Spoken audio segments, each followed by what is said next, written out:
সুপ্রিয় দর্শক, যারা আমার মতো কাঁচা ডিম দিয়ে মেয়োনিজ খেতে পছন্দ করেন না, আজকের ভিডিও শুধুমাত্র তাদের জন্য। আজকে তৈরি করেছি সেদ্ধ ডিম দিয়ে মেয়োনিজ।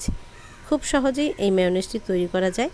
এজন্য আমার লেগেছে একটি ডিম, 1 টেবিল চামচ চিনি, 1 টেবিল চামচ সয়াবিন তেল, 2-3 কোয়া রসুন, 5-6টি কালো গোলমরিচ, 1 চা চামচ সাদা সিরকা, সামান্য লবণ, 2 চা চামচ লেবুর রস আর 1 টেবিল চামচ গুঁড়ো দুধ দিয়ে ব্লেন্ডার জারটা মাত্র 30 সেকেন্ড ঘুরিয়ে নিলেই তৈরি হয়ে যাবে মেয়োনিজ। কি অবাক হচ্ছেন তো? আমিও অবাক হয়েছিলাম। সেদ্ধ ডিম দিয়ে মেয়োনিজ, সেটা আবার কী রে ভাই! রেসিপিটি দেখা মাত্রই সাথে সাথে বানিয়ে নিলাম আর দেখলাম অসাধারণ। যে এই মেয়োনিজের রেসিপিটি আবিষ্কার করেছে তাকে অনেক অনেক ধন্যবাদ। আর এই মেয়োনিজটি তৈরি করতে তেলের পরিমাণ খুবই কম লাগে।